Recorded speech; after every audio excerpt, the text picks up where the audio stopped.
Raúl Lima, el doctor Raúl Lima, bienvenido a Entrevistas. Gracias, Rogelio, gracias por la invitación. Estoy, en la mesa un montón de libros. Y sabe, yo me imagino su vida así, rodeada de libros. No sé si me estoy imaginando mal. Siempre fue así, desde chico. ¿Sí? Mi padre tenía una muy buena biblioteca y yo a los 13, 14 años, quizá con una lectura muy sistematizada, podía haber sido más redituable, ¿no? Pero había leído ya los novelistas españoles del siglo XIX, Pardo Bazán, Valera, Alarcón, Pereda sobre todo, y los sigo releyendo, ¿no? Los sigo releyendo. O sea, desde muy niño, digamos, Sí, su vocación por la lectura ha estado. Y lo que no encontraba en casa lo buscaba en la Biblioteca Nacional, que en esa época estaba en la calle México. Yo no conozco la actual ubicación, lo he visto crecer a ese edificio, pero no la conozco. Donde era habitué era en la Biblioteca Nacional de la calle México. ¿Todos estos libros los ha escrito usted? Estos son míos. Después tengo una veintena de antologías en las que hay cuentos míos, pero estos son míos. Menos este que lo escribí a medias con mi hermana, que son microcuentos, tenemos la mitad cada uno. Estos son únicamente míos, sí. ¿Y cuántos libros ha escrito, Raúl? Estos 6. Estos 6. Sí. Después todo este es lo que ha muchos traído. textos en otros, en antologías, o algunos que están inéditos todavía, pero escritos y de autoría personal, estos 6. Raúl, su vocación por la lectura desde muy niño. Ahora, esa vocación por investigar la historia, ¿cuándo aparece? Bueno, junto con el amor por la literatura. Mi padre enseñaba historia de las instituciones argentinas en la Facultad de Derecho, además de Derecho Penal. Y eso me hizo aficionarme a la lectura de la historia.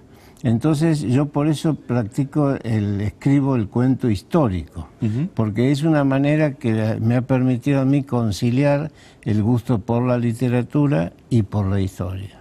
Qué bien. Historia argentina, ¿no? Del Río de la Plata. Fundamentalmente esa historia. Sí. En realidad yo hasta los fines de los 80 yo no había escrito más que cartas, cuando se escribían cartas, y escritos judiciales.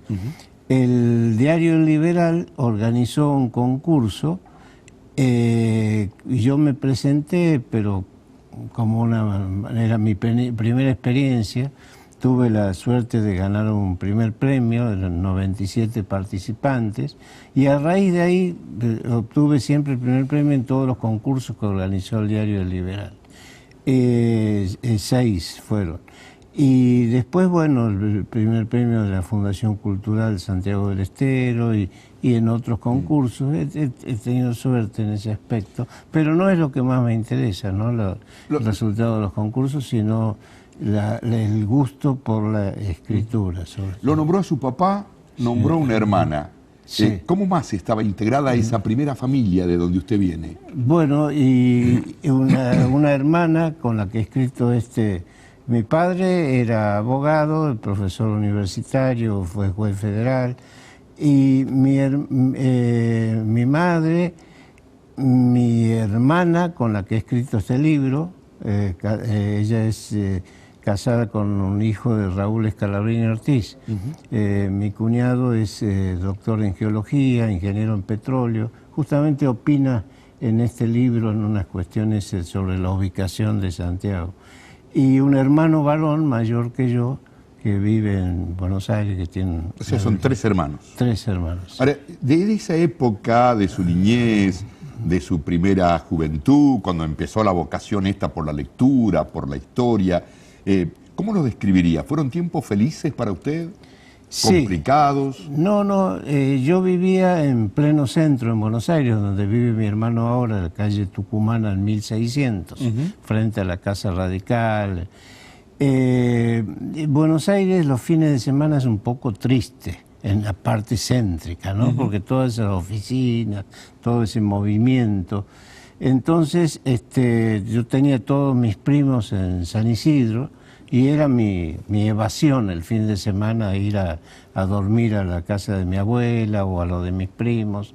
Pero si no, también he vivido, y yo veo que me ha dejado un rastro para la escritura, esa vida del porteño solitario de los fines de semana. En esa época la ciudad estaba totalmente divorciada del río porque no existía Puerto Madero. Sí, la ciudad terminaba en Leandro Alem y Paseo Colón. Lo demás eran terrenos del puerto. Yo me refugiaba en el bar La Academia, que creo que todavía existe, en la Valle, en Callao, casi Corrientes. Raúl, ¿y cuándo viene a Santiago? En el año 66. ¿Usted tenía cuántos años por allá? 26. 26 años. Yo soy del 40, ¿Y, sí. ¿Y por qué se viene acá a Santiago, Porque un porteño? Me casé con una santiagueña. La idea era vivir en Buenos Aires, pero mi primer suegro se enfermó y eso motivó eso que lo me trae a radicara Santiago. así. Y ya se quedó. Y ya me quedé. Hoy debe sentirse como un santiagueño más. Bueno, es el caso, tengo varios amigos que les ha ocurrido lo mismo, José Andrés Rivas, Alberto Tasso, José Togo, todos... Bueno, gente muy reconocida, ¿no? Y nos hemos arraigado y nos hemos afincado y yo digo que yo la he adoptado a Santiago, porque no es que hubiera nacido, sino que la adopté y me encanta la manera de vivir en Santiago. Tengo hijos y nietos santiagueños y es la manera de vivir en familia que en Buenos Aires hoy día yo veo los matrimonios jóvenes que viven, a lo mejor tienen que viajar 1 hora y media para llegar a su trabajo y otro tanto a la vuelta, y la familia no vive reunida. En cambio aquí seguro que por lejos que trabajen, o uno aquí, otro en la banda, pero por lo menos almuerzan juntos. ¿Cuántos hijos tiene Raúl?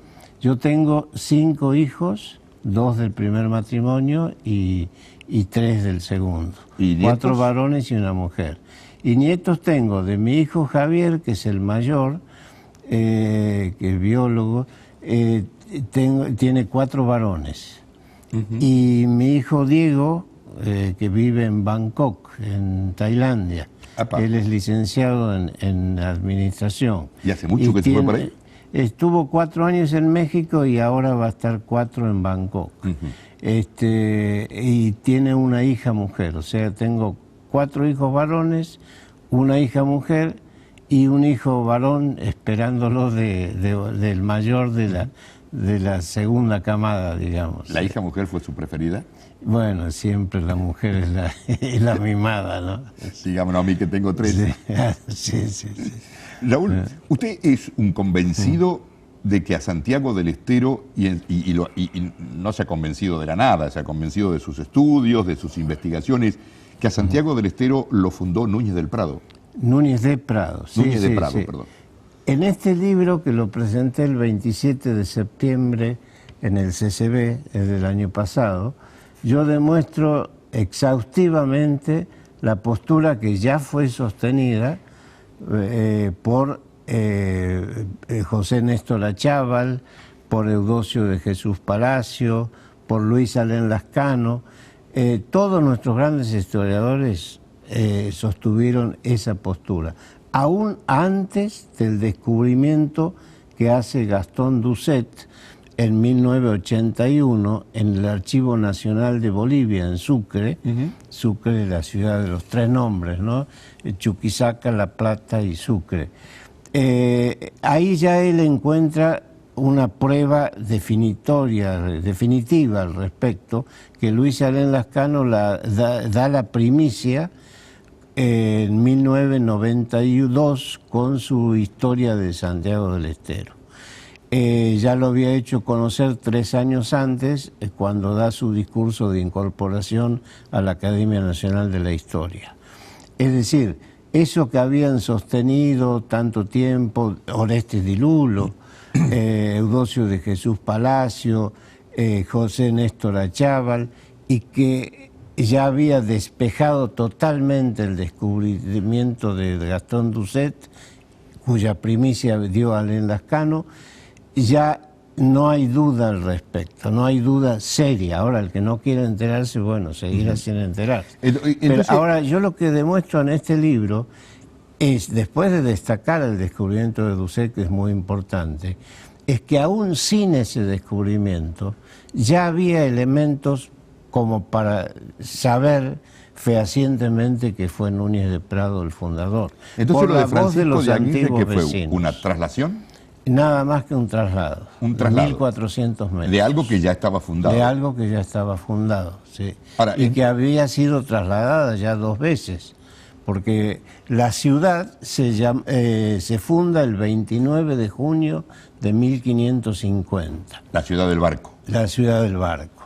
Núñez de Prado la traslada, por el conflicto con Chile, que todos conocemos, la traslada ya con el nombre de Ciudad del Barco del Nuevo Maestrazgo de Santiago. ¿Y está establecido dónde fue esa primera fundación? Sí, cerca de Monteros, en la quebrada del Portugués. Ajá. Es donde estuvo exactamente la ciudad de Cañete, antes fundada Juan Pérez de Zurita, y donde estuvo la primera después, y donde estuvo después, en 1560 y 1565, la primera San Miguel de Tucumán.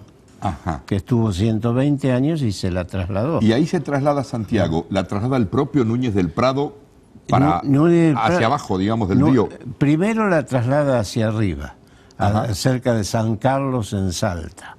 Después, como tuvo grandes problemas con la resistencia de los indios, que eran muy belicosos, pide autorización a Lima para volver al Perú, no se la conceden y le ordene que baje a los llanos de los Juríes para fundar el pueblo, poblar el pueblo, como se dijo en la disposición, y lo hace aquí, es 1550, 51 y 52.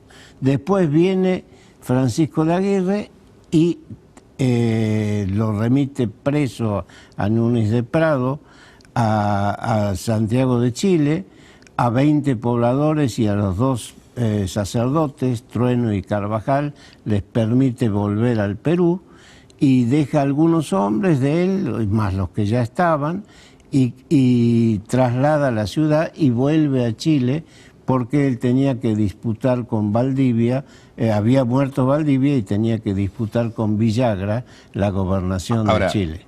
Más allá de todos los estudios y de todas las investigaciones, es muy difícil cambiar la tradición de que Francisco de Aguirre fue el fundador de esta ciudad, ¿no? Bueno, yo sostengo que ya no hay polémica al respecto. No puede haber polémica al respecto frente al descubrimiento de Doucet y frente a lo que dicen los propios vecinos, porque está en esa recopilación muy meritoria que hace Roberto Le Villiers, que es el gran historiador del noroeste, y en cuya fuente abrevan todos los historiadores. En esas declaraciones probanzas de méritos y servicios de los conquistadores, en los dichos de los propios vecinos de 1553, de 1556, de 1585, los propios vecinos dicen esta ciudad, que estuvo, todos dicen en forma uniforme, a 2 o 3 tiros de arcabuz hacia el sur o un cuarto a media legua hacia el sur. O sea, la distancia entre el barrio de la Católica y Alsina y el río, que es donde la traslada Aguirre. Después viene ese paulatino reasentamiento hacia el noroeste, siempre por las arremetidas del río, que culmina en 1677 con el edificio de la Cuarta Catedral, que estaba donde está hoy el quinto edificio. Raúl. O sea, ahí quedó ya conformado el casco actual. Lo que es actual Santiago del Estero. Exactamente. Raúl, me encantó conversar con usted. Muchas gracias. No, por favor, al contrario, ha sido un placer. Un gusto.